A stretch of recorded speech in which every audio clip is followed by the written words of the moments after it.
Hello, everybody. My name is Mike. And this is Matthew over here. We're doing We Are the Batman. You have a better voice. You do it. Why am I saying it? Welcome for another episode of We Are the Batman. We are delving into all things Batman, be it comics, television, movies, anything in the Batman mythos, video games, what have you. And today, for this one, we wanted to do something a little just, I don't want to say different, mostly because we're like only a couple episodes into the show, so different doesn't really mean anything. But we had a passing recently in the world of comic books, especially in the world of Batman. Mr. Neal Adams departed this world, and we wanted to just take a moment to talk about him and his work and his contributions to the world of Batman.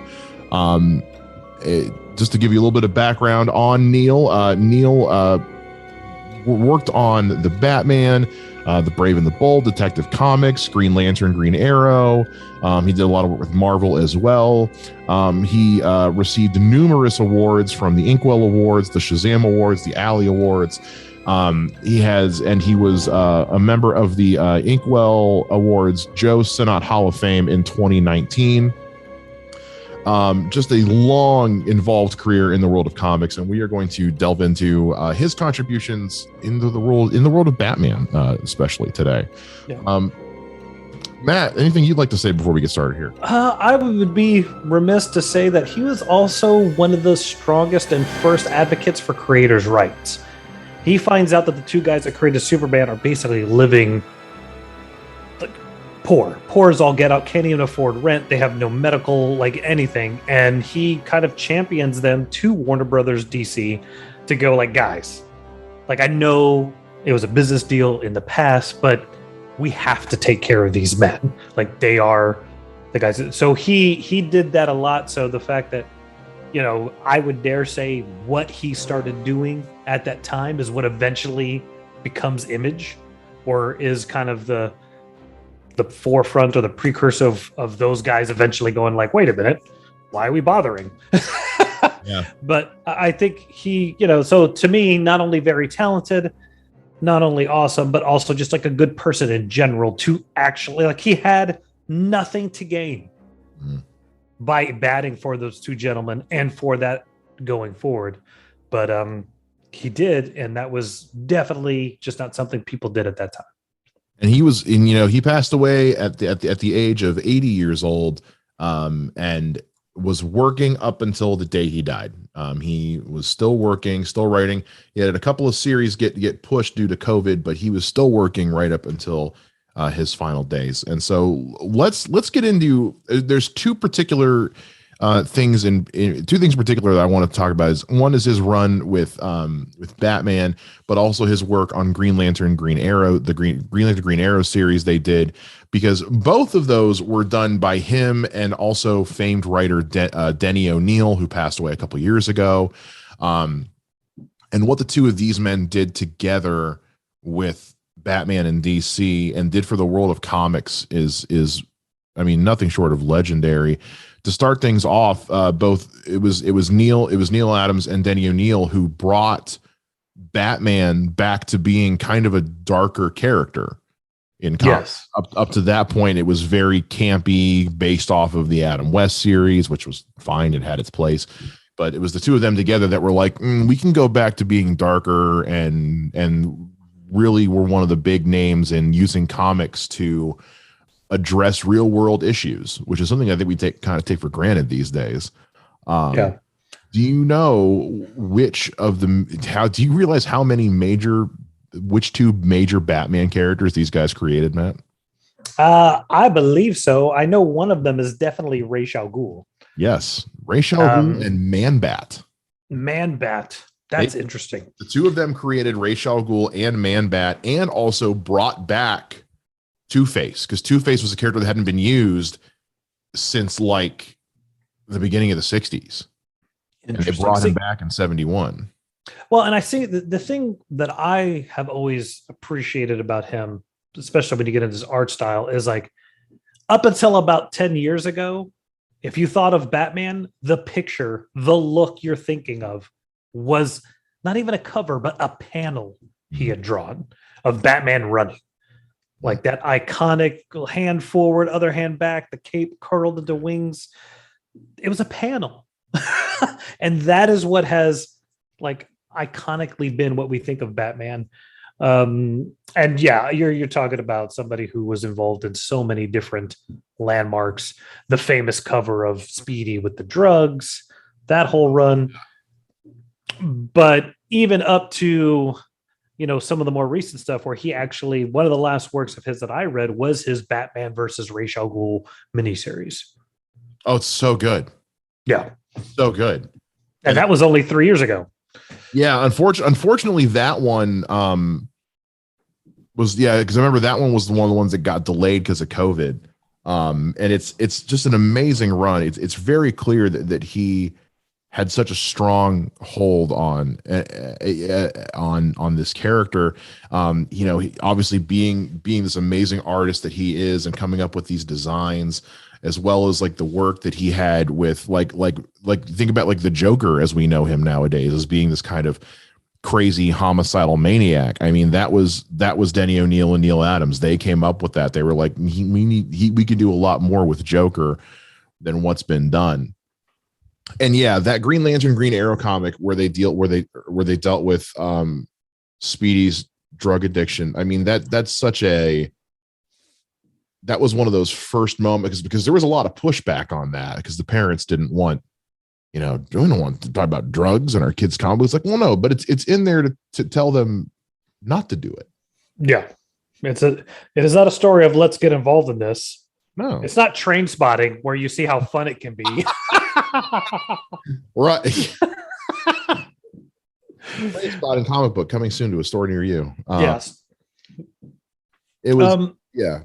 No, it is just amazing, this guy's work. And what, like you're saying, is every character he touches, it is almost like a soft reboot and a reimagining, but also just brings that character into as much of a grounded realism as you can in a comic book, but also just amazing. You know, he does alter the way Batman is drawn, the way he looks.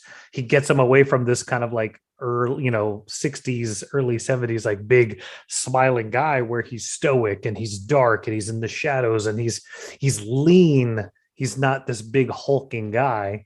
Yeah. And the athleticism, because I mean, you definitely have to think about, you got the idea of an action hero from the 40s and 50s and part of the 60s is like the bigger dude.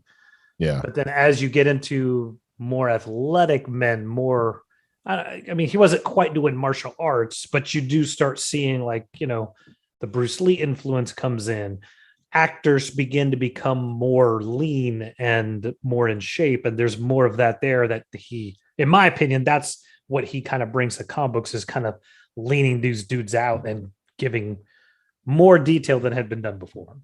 I'm reading through some stuff right now, and I didn't know this, but he and Denny O'Neil are the ones who created the John Stewart Green Lantern. Yes. That I didn't know. So again, it's clear. And then also he did a lot of work on the Uncanny X-Men, which again just plays into his idea of using this mentality that he and O'Neil had of using comic books to deal with these real world issues. The X-Men obviously famously is known for being a metaphor on racism and things like that.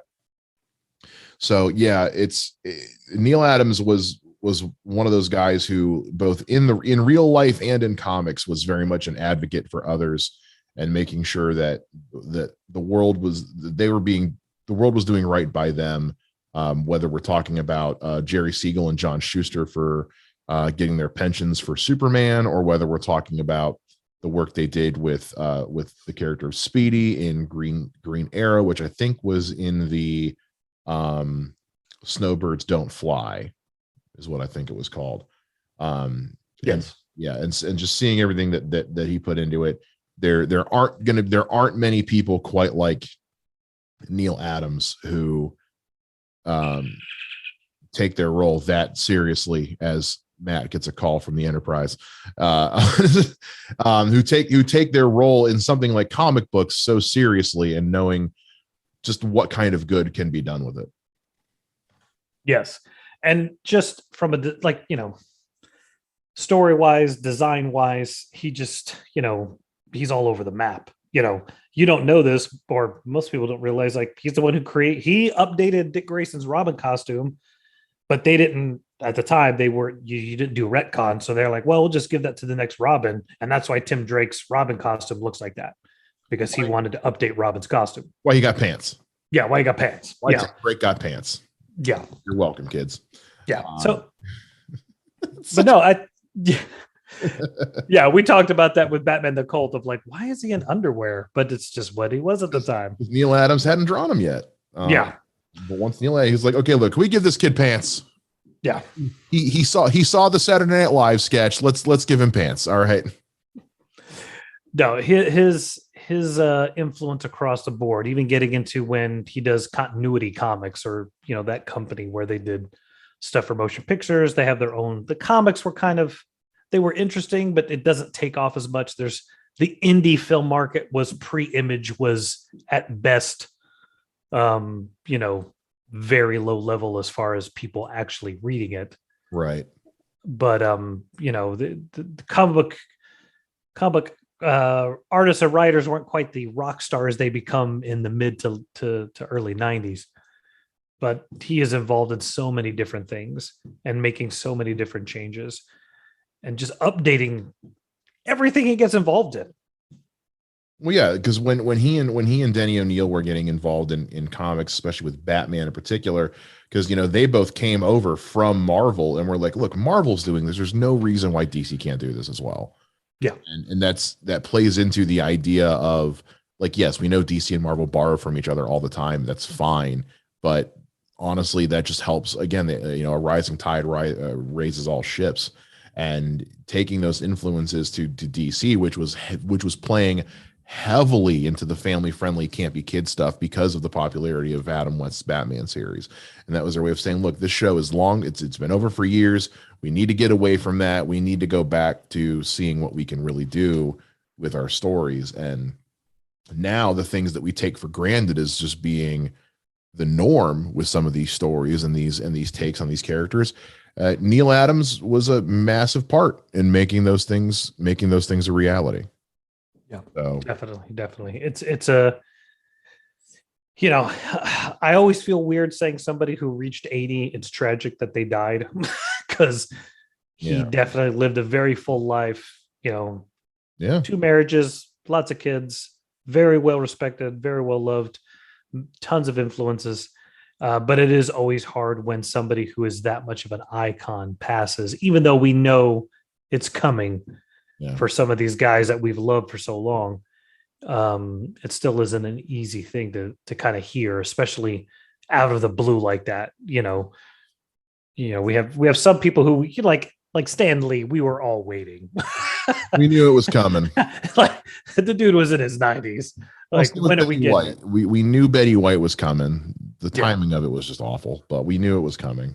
Yeah, but Neal Adams being 80, I mean, I didn't realize he had been that old. But that's also that weird thing of, like, oh yeah, because he started in comics 50 years ago. Yeah, true. So, but and what a 50-year career it has been. I mean, the man did a lot with 50 years in comics. Right, again, working until he died. We're not going to see too many more quite like him, at least not in our lifetime. And so we send all of our love and respect in the world to Neal's family and to those who worked with him and knew him best.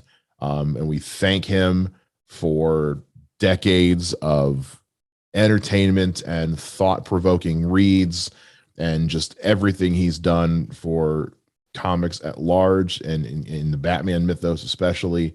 I'm going to go the behind-the-scenes stuff he did. Everything he did for the guys who created Superman, everything he did for creators' rights in general.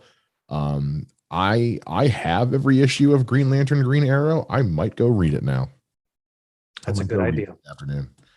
So let us know if you guys are fans of Neal Adams and Denny O'Neil. Let us know some of maybe your favorite covers or your favorite things they contributed to the world of comics. And let us know. You can let us know on Twitter. You can find me on Twitter at Mr. Mike Shea.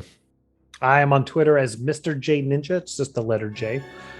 And with that being said, we'll see you guys next time for another installment of We Are the Batman. Should I say it? I'm going to say it. Same bat time, same bat podcast channel.